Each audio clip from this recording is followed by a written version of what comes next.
जय जगन्नाथ जय माता रानी नमस्कार सांग मैंने मु वर्षा स्वागत करुच्ची आपको मोर कुकिंग चैनल कुकिंग कीड़ा को। तेबे आज चलतु आउ गोटे नुआ रेसिपी आ गोटे समर रेसिपी नहीं मुझे आसी चलतु आज बनइबा गोटे मोर फेवरेट रेसिपी किटकैट शेक। चलतु छुआ मानकर तो बहुत ही फेवरेट आ बड़ मैंने भी तो बहुत भल पाते जमती कि मु सांग मैंने प्रथमे आम कौन करवा गोटे ग्राइंडिंग जार नहीं जावा ता ऊपर गोटे किटकैट को एमती खोली देकी तार 2-3टा स्लाइस या फिर आम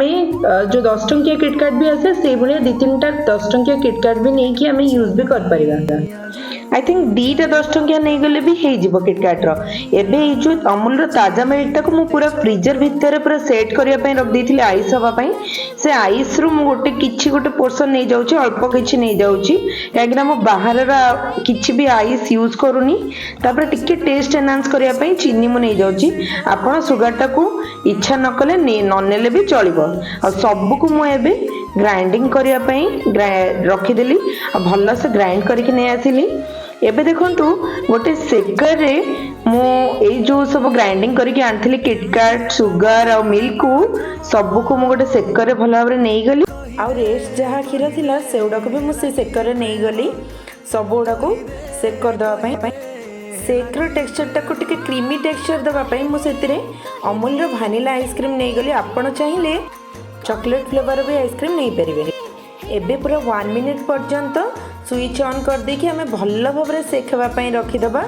जमती कि भल भाव से सेक हो पूरा टेक्सचर जमती क्रीमी टेक्सचर आसब बहुत भल लगे एमती गले। या पर आम सर्व करने ग्लास टीर भितर टिके चॉकलेट सिरप देदेबा एमती मो हर्सीज रो चॉकलेट सिरप देइछि तापर पूरा मिल्क आउ किटकैट रो शेक टाको आम से ग्लास रे पूरा ढाली नहीं जिबा। एबे एटा को भी आउ टिके माउथ वाटरिंग टेक्सचर दवा पई आमे टिके आइसक्रीम ता ऊपर नहीं जिबा से वैनिला आइसक्रीम को मोर ये आइसक्रीम टा टिके मेल्ट हो गलानी आ ता ऊपर आपण किछि रखिदिबे चोको चिप्स मध्ये दे दे परिबे आपण चोको स्प्रिंकल्स भी दे परिबे आ पूरा कैफे स्टाइल लुक आनिया पे मु ता ऊपर भी टिके से चॉकलेट सिरप दे देली आ गोटे स्लाइस किटकैट रो भी दे देली आ गोटे स्ट्रॉ दे देली। एबे हमर किटकैट शेक पूरा रेडी हो गला खरा दिन रे पीवा पई बहुत भल लगी था एटा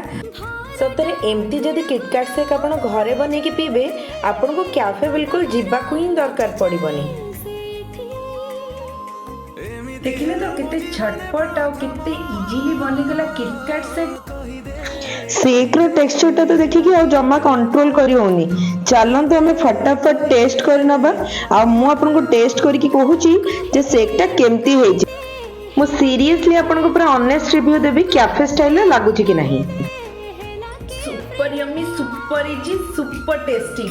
किटकैट शेक चलंतु आपण भी निजे ट्राई करंतु और ट्राई करके कहंतु घरे बनै कि आपन को किटकैट शेक रो टेस्ट टा केमती लागिला।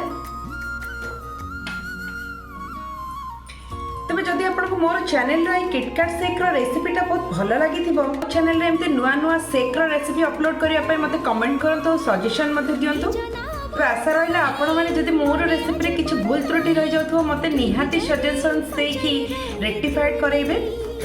मोर चैनल को लाइक शेयर सब्सक्राइब करबा पई जमा भी भूलिबेनी आ जदि नुआ नुआ रेसिपी देखिया पई भल पाउ थांती मो चैनल रे तबे साइड रे दियथवा बेल आइकन को भी प्रेस कर दियंतु। रहिली नमस्कार थैंक यू।